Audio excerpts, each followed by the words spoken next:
everyone, and welcome to the Tupelo Designs LLC design team project that I'm doing for this week. This is going to be part of my Christmas cane series, and I'm going to this one is going to be a poinsettia cane. And as you can see, I've got lots of different clay on my work table. I have this is all Sculpey clay, Sculpey and Sculpey accents. It's a Sculpey pomegranate, Sculpey white, Sculpey Spanish olive.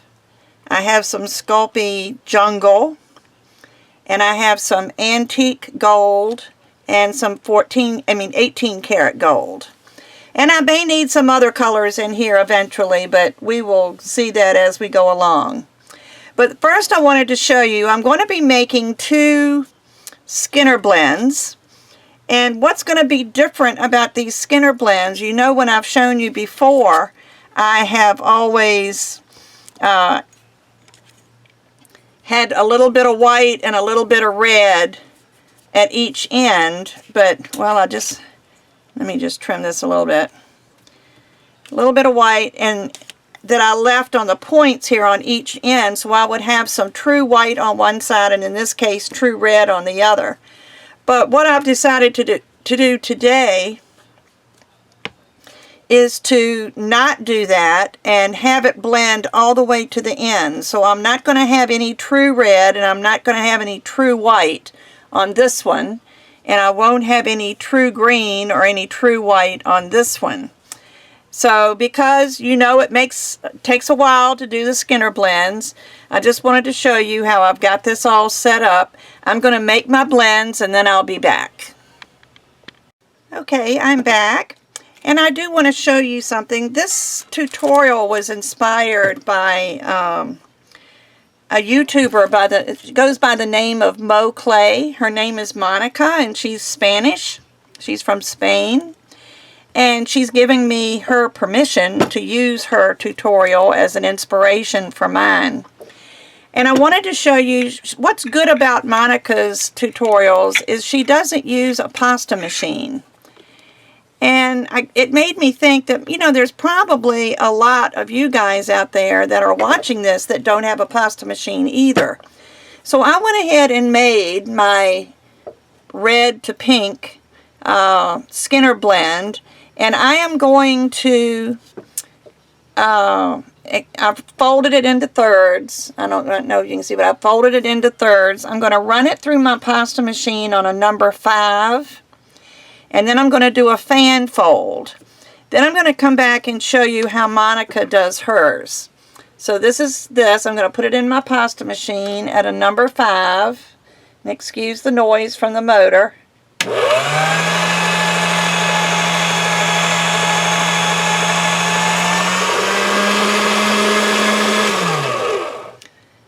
Okay, now I probably need to go a little thinner. I think I'll go down to a number 7. Needs to be a little longer.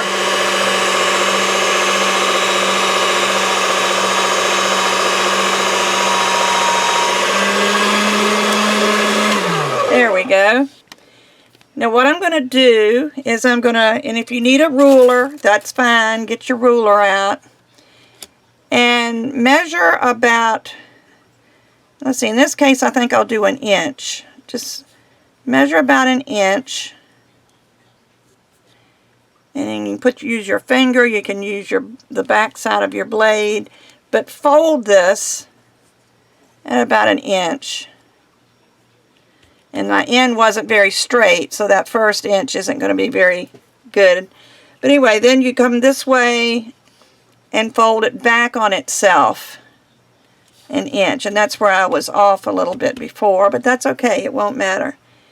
And just keep folding back and forth. And what you get is a graduated stack. That's, in this case, I started with the lighter color, so it's going to be lighter on the bottom, and it's going to be darker on the top. And you want to do the same thing with the green. And rather than wait until I'm doing that, I'll go ahead and show you, and I just fold the red over top. Let me just slice the end off of it for you so you can see what we're looking at. You see, we have a stack now that's lighter on this end and darker as you go up. And that's what we're looking for. Now what Monica does, and she does it in, it's sped up. She does things in fast motion, and she has no talking because she has so many people that are in other countries. Let me get a wipe out because red being red is going to be all over my fingers, and it's all over. Oh, that's right, this isn't tile, this is a paper. Let me just move the paper up a little bit so I can have some tile to work on. But what she does here is she slices her clay. She puts her clay together like she's going to do a Skinner blend, but instead of blending, she slices. And I've made like 1/4 inch slices all the way across this. And then she takes that little bit of green and a little bit of white and she blends them together. And it takes a little while to blend, but probably no longer than if you're doing the Skinner blend.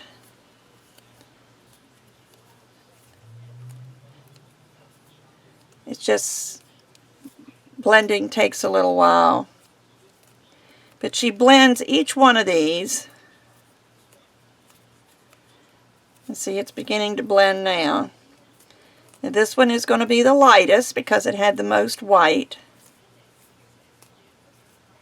But just keep bending and folding and blending and folding.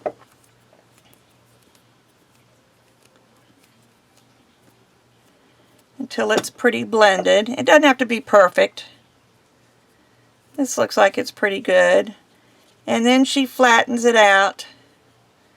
Makes sort of as close to a rectangle as you can get. Doesn't have to be perfect, but then she lays that down.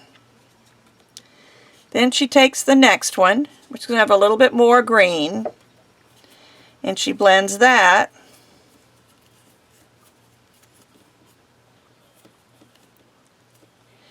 And I think what I'll do, rather than have you watch me blend all these colors, I'm going to blend these colors and then I'll put them together the way she does. I'll be right back. Okay, I'm back, and boy, I had forgotten how much work it was to blend clay before I got my pasta machine. I have gotten really spoiled. But anyway, these are my blended little balls of clay, and they're not really balls, they're more like globs. But you can see that they gradually get darker, and this was the lightest one that I had done earlier. So what I'm going to do is just make a similar shape out of all of these and stack them on top of each other. And it'll give you, pretty much the same effect. You do want to make them as close to the same size as you can. And she just stacks on top of each other. But this is a great alternative if you don't have a pasta machine. Maybe you don't know enough about clay yet to know that that's what you want to do, and you don't want to invest in a pasta machine. That's fine, or, whatever, but my hands can't handle this very much. So let me just put this together the way she did, and I'm going to go ahead and start with this so I don't get the red on my hands again until I'm ready to work with the red. I'm going to just stack them on top of each other. And you can fold and stretch and do whatever you need to do to get it in the shape that you want. It is clay. It moves however you want to make it move. And I'll just keep adding layers until I've used all of my colors that I'm just blended. Those of you with hand or wrist problems, you might benefit by getting a pasta machine, because this has been pretty hard on my hands. and I'm pretty much used to it, so anybody that's not used to working with their hands like this could really have some issues. But let me just keep, I'm almost finished. After this one there's only one more. Or maybe you're just intimidated with the pasta machine making such a thin sheet like I did with the red one. You know, that's okay. You'll get there once a little bit of practice. But just keep stacking, and this is the last one. This will be the darkest. This one had just a trace of white in it. And you see I'm doing this, it's kind of round. So what I'm going to do is kind of fold it and then press to make sure I don't get any air in it and form it more into the rectangle that I need. And then put this on top. And if you, let me just slice down a little bit so you can see. I didn't slice all the way, but there's another graduated. Let me cut that off. That was something left over from a layer above it. I didn't do that very well. But there you can see it's graduated from the light color up to the dark color. So this is how you can achieve the same look, but without using the pasta machine. Now your layers aren't going to be as thin as the others, but that's okay. It doesn't really matter. But anyway, so there's this blend, and then I have my red one, which you see is a lot bigger, wider, not bigger. It's about the same amount of clay. So what I'm going to do now is I'm going to reduce this by squeezing and pulling until it's small enough that I can cut it in half. Because, as you know, a leaf has two sides. So we don't want to do two of these, so we just reduce this down, and that looks like a good size, and I'm going to cut it in half. You can measure if you want. I'm just going to eyeball it.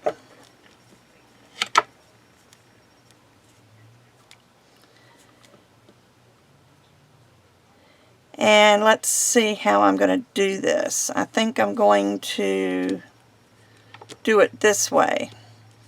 You need to decide where you want your center. I think I want the lighter color in the center. But before we do that, we're going to put a center vein in this leaf. This is going to be the Poinsettia green leaf. So I've taken the antique gold, and I don't think I'm going to go all the way to the end of this. I think I'm just going to see how I'm going to just maybe not go all the way to the end. And I'm just going to cut around it.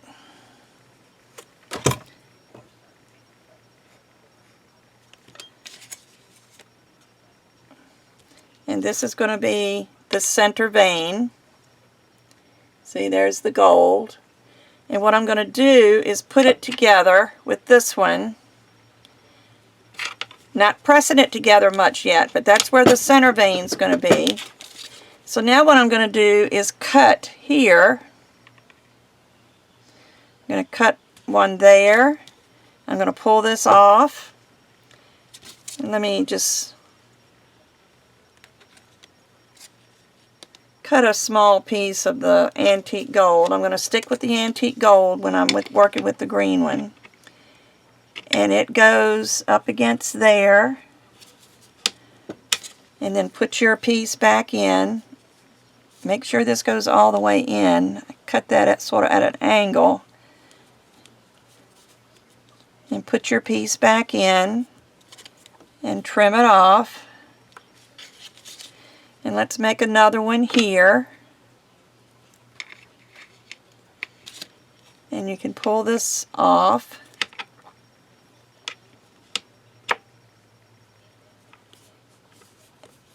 Put that up against it. And then put this back. You always just put it back in the same position it was in when you pulled it away. And then I'll go to the other side, and I think I'm going to stagger the vein a little bit. It's not have them directly across from each other. And insert that.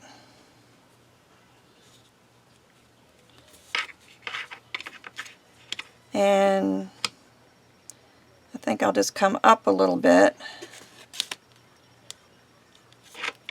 This is kind of stuck to the gold, so what I'll do is just allow enough room.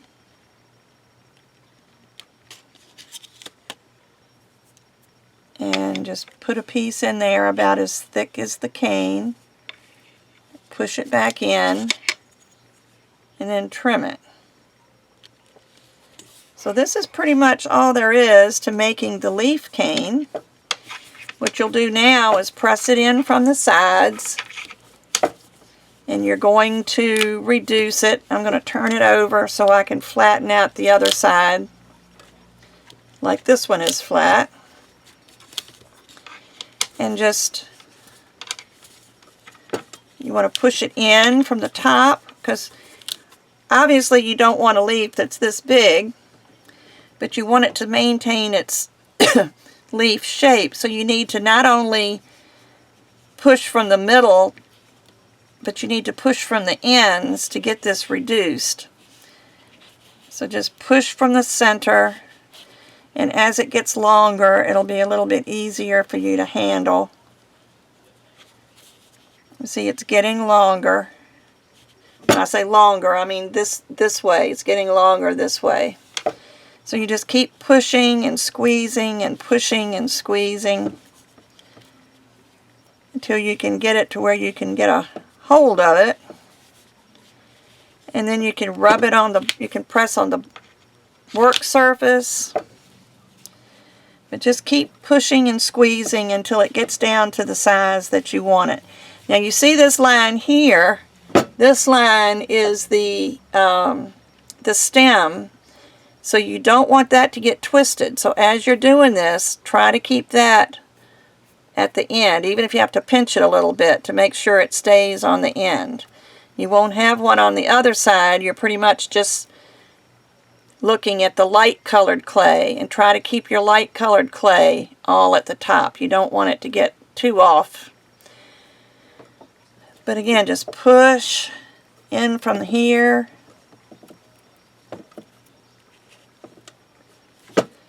And then press in the middle as you're pulling it out, because you don't want it to get too fat. You can also use some of the leaf canes that we've done before, if you'd rather not go to this work. But I want, because a poinsettia, I don't know, most of you probably already know this, but a poinsettia, the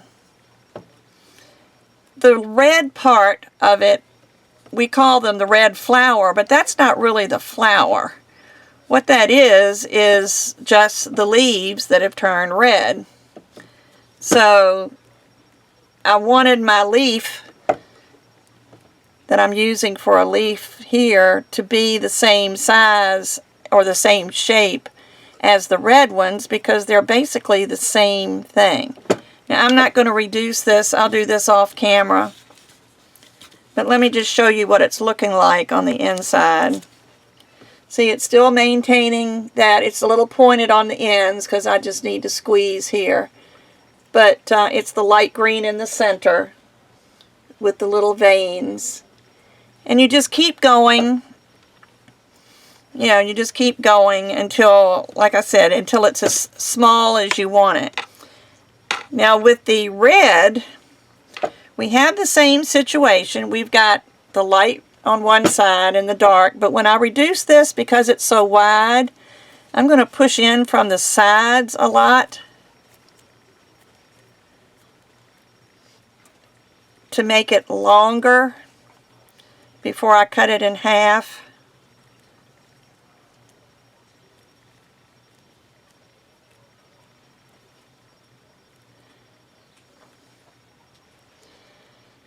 So I'm thinking what I'm going to do, because this is going to take a while, I'm thinking what I'm going to do is maybe divide this into two parts. I'm going to form these canes. See, we're just like the green, we're going to cut it in half. And I'm going to have to roll this through the pasta machine because it's not quite the size. But I'm going to make these canes, and then I'll put everything together. Excuse me. I forget sometimes when I talk that I'm not by myself. But I need to make a center stem for this poinsettia.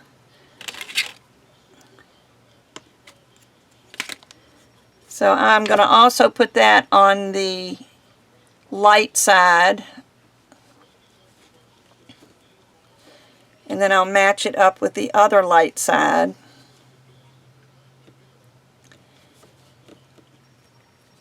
Let me just trim this gold off the bottom so it doesn't interfere with my registration mark, which is what you call that line on the bottom. And it's called that because it helps you keep track of where you are. So I'm going to reduce this one, and I'm going to come back and I'll do, in the next video, what I'll do is show you how to finish reducing these and to make them into a cane. So, or I might, well, let me do one more thing. Before I reduce this, I'm going to also take the center. Now what the flower is in a poinsettia is those little yellow centers of the flower itself is actually what is called the flower. These are the leaves, and this little thing's going to be the flower. And I took some 18 karat gold, and I'm going to wrap it in green. And I'm still using my, I think this is a number 3. Let me run this through real quick just to make sure. Still using my Spanish olive.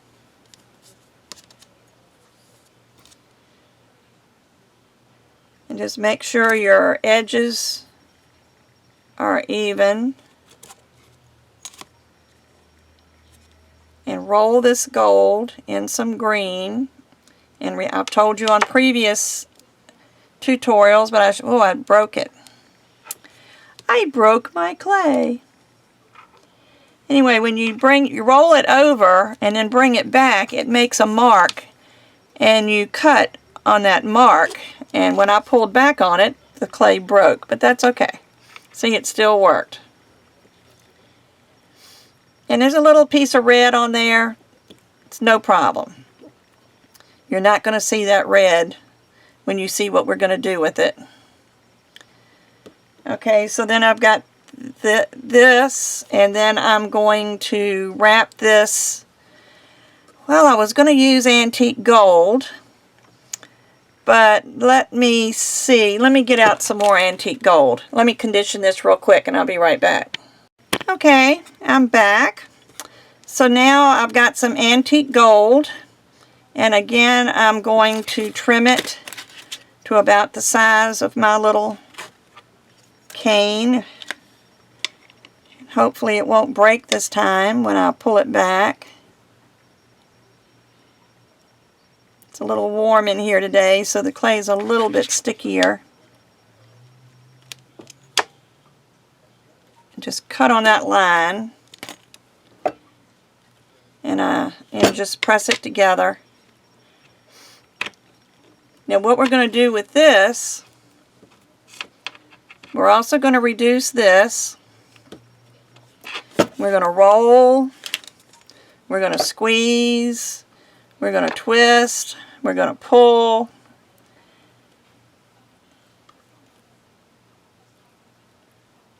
And we're going to pull this out till it's about 4 times its length that it was at the beginning, which wasn't very long, maybe 1.5 inches. So maybe I'll pull this out to about 6 inches. Here's me a ruler. So I'll pull this out to about 6 inches.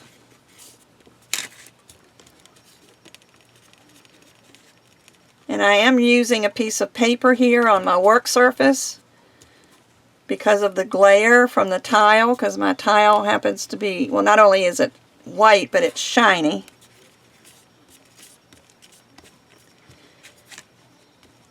And I've had people say they couldn't see for the shine. So this is a little over 6 inches, so I'm going to just trim the ends off.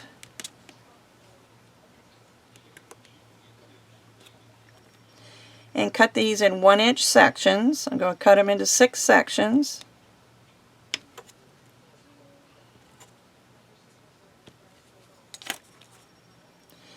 And I'm going to put them together.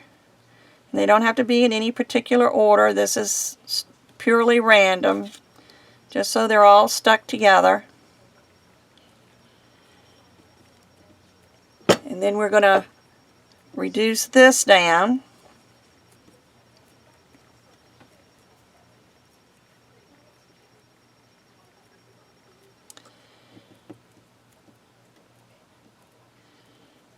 And we need this to be long enough to cut in half, because we will be cutting it in half. I'm just pressing in first. Then I'll roll. And again, we're going to twist and pull, and I'm going to cut the ends off. Because working this quickly, it does distort the ends quite a bit. And I think maybe I'll cut this, cut the end off again since I did. See how long this is. This is 4 inches. I think I'll go ahead and cut it into 4 pieces.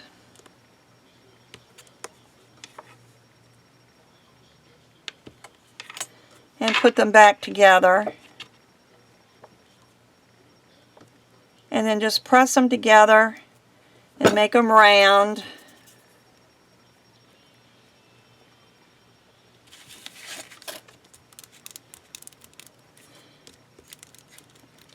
And then just reduce it down to the size that you want the center of your cane to be. I'll probably go smaller than this, but I don't know if you can see or not, but see, there's the center of the cane. Now you could use yellow. I could have mixed yellow with this 18 karat gold to make it a little yellower, which probably would have been a good idea, but this will work out okay. So I've got all of my canes done. I've got everything ready to reduce, or in the process of reducing, and I will come back with part 2 next week with how to finish this cane and put it together into a poinsettia. So I hope everyone enjoys this. I'll see you soon. Bye-bye.